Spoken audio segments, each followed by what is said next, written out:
Olá meus espectadores, bem-vindos a mais um vídeo do canal Portugal Elétrico e, como é habitual, quando eu quero vos dizer alguma coisa, estamos no nosso espaço habitual, junto ao Palácio Nacional que é a Luz, dentro do meu Tesla Model 3.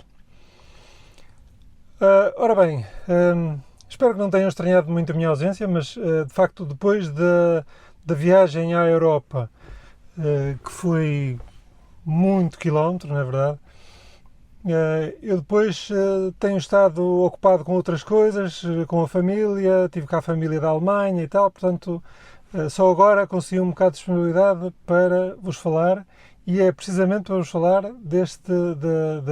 da viagem à Europa.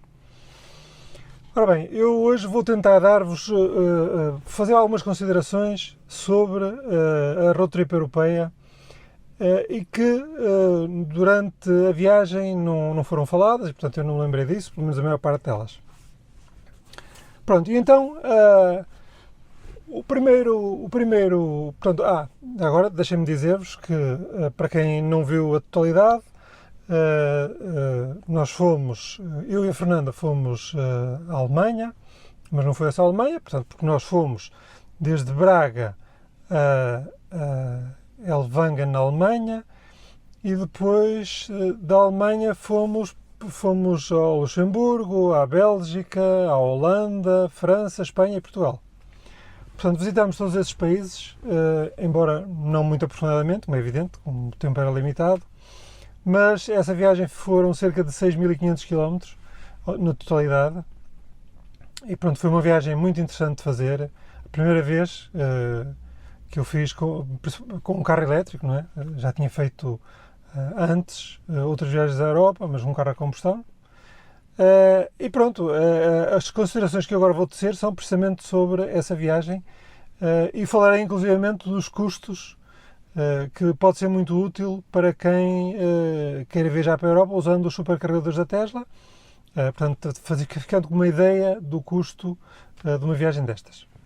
Bom, então, a primeira consideração que eu tenho a tecer sobre a viagem é o carro em si, portanto, o Tesla Model 3. O Tesla Model 3 teve um comportamento exemplar, foi um carro muitíssimo confortável, o ar-condicionado funcionou lindamente, nunca tivemos frio nem calor, portanto, uma temperatura ótima dentro do carro.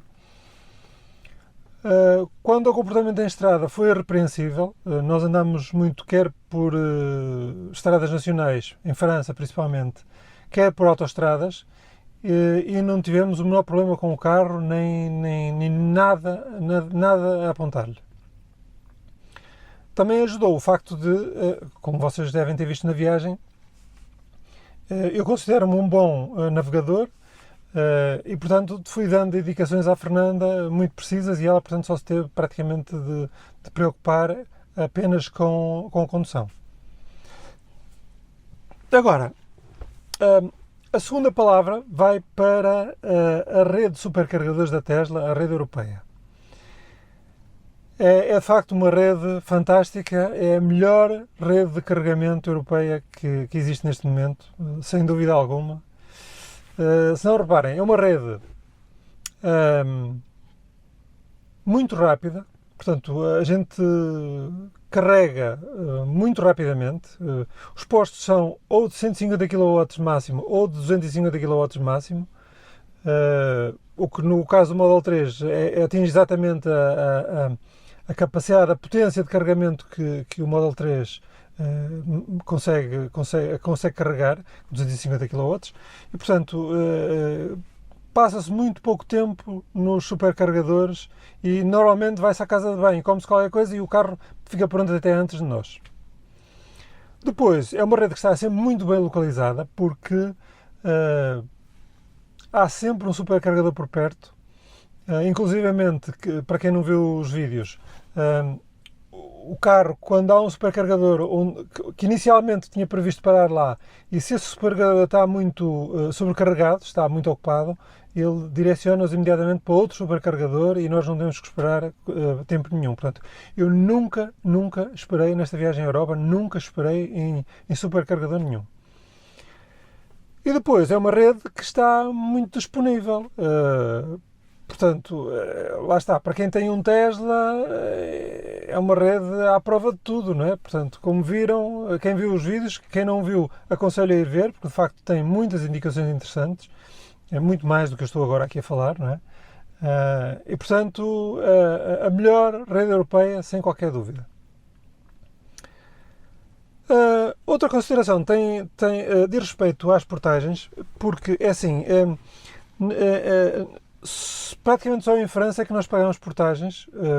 Todos os outros países por onde passamos, a Alemanha, a Espanha, o Luxemburgo, a Bélgica, a Holanda, nenhum desses países tem portagem nas autoestradas, atenção, pelo menos por aquelas que nós passamos. Há uma ou outra, por vezes aparece uma ou outra portagem, mas é uma coisa muito rara, acho que nos aconteceu uma vez, olha, já não me lembro onde é que foi. Creio que foi à entrada de Espanha que apanhamos uma portagem, mas já não tenho a certeza. Portanto,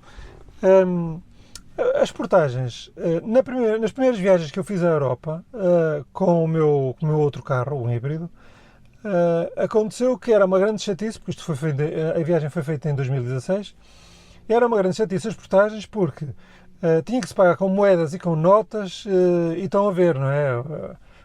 Andar com moedas e com notas para a frente e para trás, ter sempre dinheiro trocado, era uma chatice. Atualmente, e para a minha grande surpresa e boa surpresa, já não é preciso nada disso. Todas as portagens que pagamos em França foi com cartão de débito. Portanto, desde que tenham um cartão com pagamento contactless, portanto, sem contacto, em que basta só aproximar o cartão da praça de portagem, lá do sensor, e aquilo paga imediatamente, abre a cancela e a gente está a andar. Portanto, não usamos moedas em lado nenhum para pagar portagens. Agora vou-vos falar de uma parte muito importante que vai ter interesse para muita gente, que é os custos com a viagem.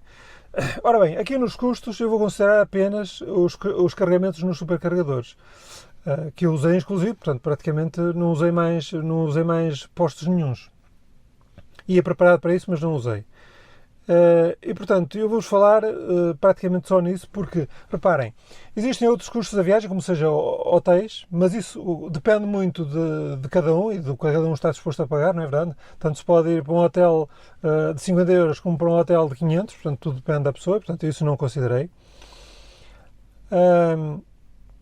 Pronto, as portagens também, eu não consigo contabilizá-las, praticamente foram só em França e só na ida, porque na volta nós viemos sempre por estradas nacionais em França, e portanto as portagens eu não vou considerá-las, isso fica ao critério de cada um.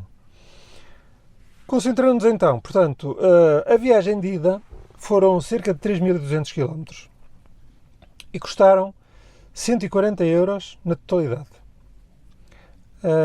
Ora, isto dá cerca de 4,37 euros por cada 100 km percorridos. Mas porquê é que este valor é baixo? Também é um bocado baixo porque lembram-se, quem viu a viagem, que eu ainda tinha quilómetros gratuitos de um referral já antigo, e portanto, que até Bayonne, portanto, desde Braga até Bayonne, França, até a entrada em França, foi sempre gratuito. Portanto, só os restantes quilómetros é que foram de facto pagos. Depois, a viagem de regresso, esta já é mais verdadeira, é mais concreta. Esta não teve qualquer gratuitidade e, portanto, foi tudo pago. Foram cerca de 3.300 km e custaram, na totalidade, os carregamentos em supercarregador, 216 euros. O que dá cerca de 6,50 euros por cada 100 km. Portanto, estão a ver que quanto a mim, isto não é caro. Nós já vamos comparar com um carro a combustão, mas eu acho que isto não é caro. E atenção, os preços na Europa, os preços dos supercarregadores, o custo por kWh, variam pouco. Portanto, mas pouco, mas mesmo pouco. porque há uns mais caros, outros mais baratos. Em França normalmente são um pouco mais baratos, em Portugal um pouco mais caros, na Alemanha mais ou menos, portanto, na Alemanha também um pouco mais caros, é verdade. Mas em geral eles estão mais ou menos por uma média de, nessa altura que eu viajei, estavam por uma média de 50 e qualquer coisa cêntimos por quilowatt-hora. Pronto, agora eu quis fazer este exercício para comparar com um carro a combustão. Portanto, se eu tivesse feito esta viagem no meu Lexus CT200H, que é um carro híbrido não plug-in, ele consome portanto, em velocidades de autoestrada, portanto, velocidades legais de autoestrada, ele consome cerca de perto dos 6 litros aos 100 km. E considerando um valor por litro da gasolina de cerca de 1,77€, isto naquela altura, não sei se agora é igual ou será mais barato, mas pronto, mais ou menos por estes valores, dá um valor de cerca de 10,60€ por cada 100 km. Portanto, estão a ver que bastante mais elevado do que o carregamento em supercarregador num carro elétrico como um Tesla. Pronto, quanto a custo, era mais ou menos isto que eu tinha para vos dizer. E por último, tenho quando cheguei já depois de chegar a casa, tive uma desagradável surpresa. E até é um pouco caricato, se não reparem. Praticamente toda a viagem a Fernanda é que conduziu o carro. Eu era o navegador e demos-nos muito bem nesses papéis. Mas em França, no regresso, sei lá, eu conduzi para aí uns 30 ou 40 quilómetros. E pronto, mas correu tudo bem, e pronto, depois a Fernanda voltou a retomar o volante e não houve problema nenhum. Depois, uns dias depois de chegar a casa, apareceu-me em casa uma multa. E nós aí é que nos começámos a recordar que deve ter sido quando eu conduzi. Porque, na altura, a Fernanda disse assim, olha, houve um flash, agora que estás a conduzir, houve um flash, agora aqui neste acesso à autoestrada. Se calhar é alguma multa, mas pronto, mas depois não me demos grande importância àquilo, se calhar foi impressão nossa, nunca mais ligámos àquilo. O facto é que veio para casa uma multazinha, lá de uma região francesa, e é curioso porque a multa era de 45€, por ter passado numa zona de 90 a 96 km por hora. Vejam só, ou seja, não há tolerância nenhuma pelo menos naquela zona, não é? Portanto, isto não deixa de ser caricato, porque reparem, eu só conduzi o carro durante uma fração do tempo e apanhei logo uma multa. É impressionante. O curioso é que a multa vinha uma carta totalmente em português, com a minha morada certinha, com os dados do carro, com tudo, vinha tudo. Portanto, eles devem ter algum tipo de comunicação com as autoridades portuguesas, presumo eu, para saberem todos os dados, morada, nome, todos os dados do carro, etc. Estava tudo muito bem definido. A carta vinha toda em português e depois portanto, foi muito fácil pagar, porque aquilo pode-se pagar com uma app, instala-se uma app deles e faz o pagamento com um cartão de crédito, um cartão de débito. Portanto, vejam lá o que são coisas. Eu realmente não tenho sorte nenhuma com as multas, mas pronto. E eu que ando sempre dentro do limite de velocidade, vejam só. Uma pequena distração foi suficiente para 6 km por hora a mais ter pago uma multa, mas pronto. Pronto. Isto é para rir, mas pronto, foi verdade. Pronto, eu espero que tenham gostado destas considerações sobre a viagem na Europa.